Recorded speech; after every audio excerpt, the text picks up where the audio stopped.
You guys ever struggle to squeeze your workout in during the day? Sometimes there is just other things you would rather do, like not getting out of bed. Maybe you just want to sit on the sofa and watch telly. Maybe you just don't want to do your workout. You don't want to go to the gym. You don't want to go for a run. On today's video, I'm going to be giving you 7 tips, 7 ways to squeeze your workout into your day, and you're probably not even going to notice. Well, that might be a bit of a stretch, but either way, these are 7 tips. They might give you some ideas on how to make that workout just a bit easier. Let's get into it.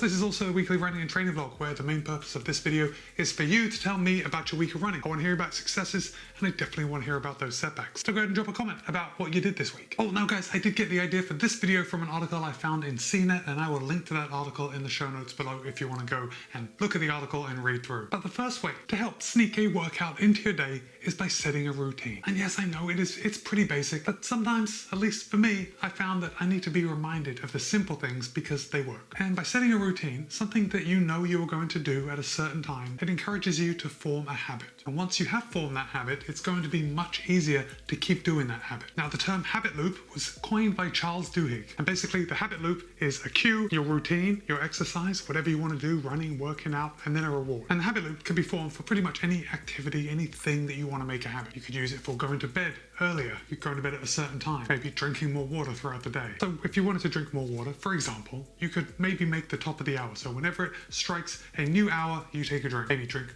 4, 6, 8 ounces, I don't know. It's irrelevant. You do you, but you could pick the top of the hour as your cue in order to drink more. And then you would get your reward after. And you might be wondering, as I am, now that I'm thinking about it, what would your reward be by drinking more water? Well, you'd get to visit the loo a lot more often, but that's just one reward. So let's talk about a better example. Let's talk about running. How about this? When you wake up in the morning, that is your cue for you to go out and do your run. Now, you can pretty much choose any cue, but that's typically what I do. When I wake up, I know that the first thing I'm going to do after I have a cup of coffee is to go for a run. So perhaps my coffee is my cue to go for a run. But either way, whatever I choose as my cue, it's in the morning. And then my reward is usually, I don't know, feeling good for the rest of the day. I think that's a pretty good reward. But it doesn't have to be something as abstract as just feeling good after your run. You could always reward yourself with something tangible. The article suggests buying yourself a new pair of socks after you've been working out for a week straight. And that's pretty good. But also, you could always reward yourself with breakfast after you work out. That sounds like a pretty good reward to me. Anyway, cue, exercise, reward. Make it a habit, and it'll be a lot easier to squeeze it into your day. The second way to sneak more exercise into your day is by starting small. And my friends, this is huge. It is start small, and that small is huge. Remember, we get a long way by doing incremental gains. So perhaps you don't have enough time in the morning or the afternoon to squeeze in an entire hour of working out, whether that be running, going to the gym. Guys, it doesn't matter. Let's say you wake up in the morning and you want to go out for 15 minutes. That is fantastic because it's 15 minutes that you wouldn't have done had you not started small. If you were set on doing an hour, you wouldn't have done anything. So don't throw the baby out with the bathwater. If you've only got a little bit of time, you start small, and then you can build from there. Maybe the next day, 16 minutes, 17 minutes, whatever works. And then when you find you have more time, you're going to be able to knock out that hour run or go to the gym for a little longer. And also, I know I'm talking about running because generally that's what I talk about, but you don't have to run. If for some reason you don't feel like running, you can always go out for a walk. And there is a lot to be said for a nice brisk walk. The world would be a lot healthier place if we all walked just a little more. The third way to sneak more exercise into your day without really noticing it is to habit stack, and that you are stacking one habit on top of another. So we've already talked about starting a new habit. That is the goal. That's the end goal. We want to make our exercise a habit so it becomes more sustainable.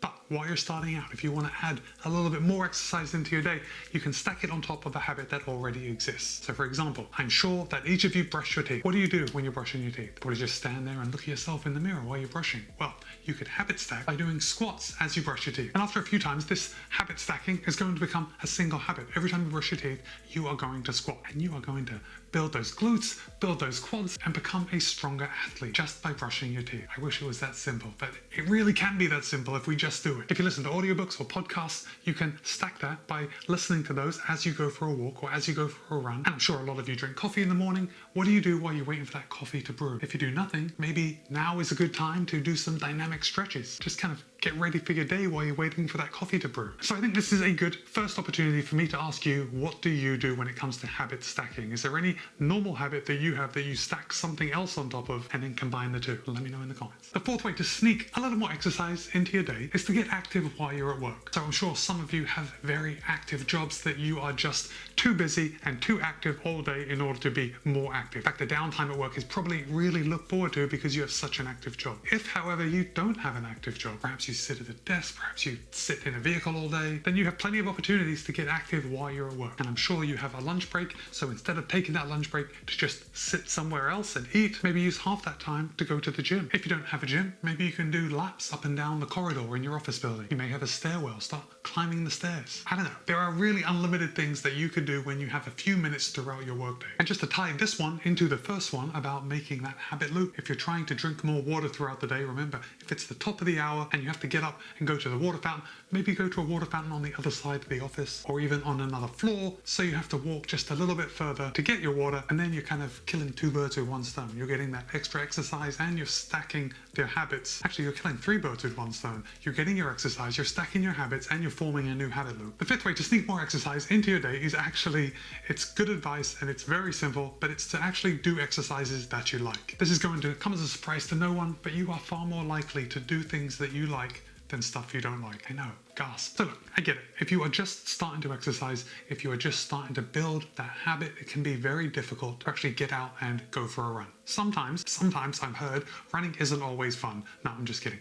Running is probably not fun for me every day, at least for the first 10 minutes or so. It's kind of miserable in the beginning. But let's say you just don't like running, there are plenty of other things you could do. Find that thing and do it. I'm sure there is something out there that you like that you can do that will make you fitter, that will give you some exercise. It doesn't always have to be running. I know, I can't believe I just said that, but it's true. It doesn't always have to be running. If you don't like running, don't run. Do something else. Go for a bike ride, go paddleboarding, go surfing, go rock climbing. Pick one and just do it. And the reward, listen, remember we talked about the reward. You got the cue, you got the activity, and then your reward. If you find something that you actually like doing, that reward is going to be the activity itself. I guess that's the main goal for all of us. The sixth way to sneak more exercise into your day is by doing that activity and watch TV. This is especially true for any of us that ride a stationary bike inside, or perhaps we go on the elliptical or run on the treadmill. It can be like a time warp where time just slows down, and when we've been working out either elliptically or running for 5 minutes, it feels like 2 hours. Well, look, why don't you squeeze in some TV time, catch up on your soaps. Do people even watch soaps anymore? I don't know. But if you do, that would be a great time to do it. Watch your soaps, run on the treadmill,